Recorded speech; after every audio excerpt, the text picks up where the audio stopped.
Greetings everybody, Brian Keeler here. Welcome to my studio. I'm in the final stages of doing a figure painting, a portrait of a sculptor, John Bellardo, a wonderful sculptor, and I had an earlier installment video of this at the very beginning stages, so this is my installment at the very end. So what I'm doing here is some final touches. What I'm doing is I'm softening an edge. It's one of the processes I go through to determine how to finish a painting. I go over the whole painting and to see if there's any edges that need to be sharpened or any edges that need to be softened. And there was a cast shadow on his shoulder here, so if you can come in a little closer on the painting here, and I'll show you exactly what I'm doing. There's a shadow being cast here, but it was a little too crisp, so I have two different colors. And I'm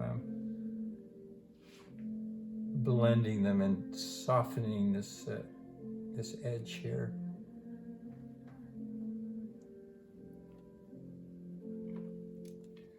And I'll have to go over this with a varnish because I've already put several coats of glaze on it. And so the paint that I'm putting on here now is drying in a matte finish. So I'm going to show you one other thing I'm going to do. I've done several glazes with this painting, and the purpose was to orchestrate the quality of light and to determine where I wanted the light to be. For example, all of the background before I started glazing, it was all kind of the same tone, the same degree of light, and so I've pushed that back by making it darker and bluer and leaving the main objects here, this ensemble of sculpture here lighter, and this ensemble here slightly lighter, but darkening the lower parts and all the background, so that will be pushed back, and the parts that I want to emphasize and bring out have been lightened. This could also be referred to as a Rembrandt lighting. And for those fans of Star Trek, I refer to it as Captain Kirk lighting or Star Trek lighting. If you think of those early Star Trek episodes, they often have Captain Kirk in very soft lighting with just his head in the limelight or in the main light and everything else diffusing. So this is similar to that. And I'm going to show you how I glaze here right now. Brush here. If you sometimes I use a large brush, but I'm just going to use a smaller brush here now. And I have this glazing medium, which is a liquid right here. And back in art school, we used to use another kind, which was Merge medium, which was what they thought Rembrandt used. So I have a dollop of it here, and I'm going to put a little bit of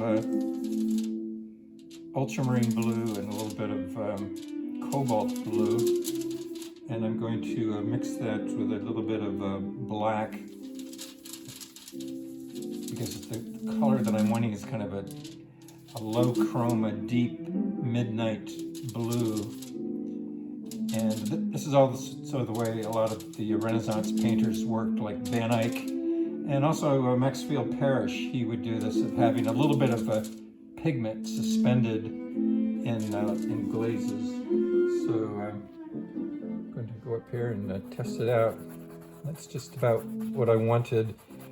And then later on, I have to make a lot of. You can just stay on the painting here.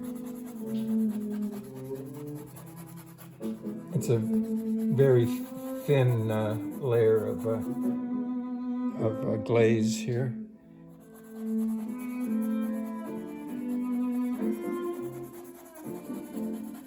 And that's accomplishing what I wanted it to do. I've got about 5 or 6 layers of glaze on here right now. And especially here in the trousers, that's what I wanted it to do, is to subdue them and push them back. And also here on the table, this was much brighter originally, and so I'm controlling where the where the emphasis is in the light. And so I could go over the whole painting with this thin glaze, and it does a couple of things. It evens up the finish. Certain colors tend to dry differently, and it evens up the sheen. And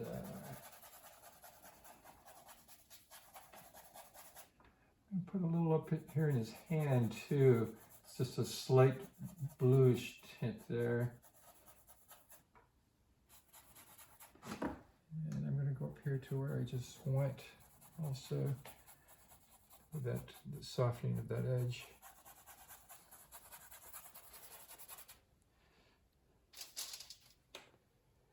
And I don't think I need to do any lifting off. The earlier one was almost like opposite of a glaze. It was an opacity. In other words, it was just pure paint without any medium in it. And then what I would do is I would come with a cloth and lift off the areas that I wanted to bring out again. I'll just demonstrate that here. Get a little more paint on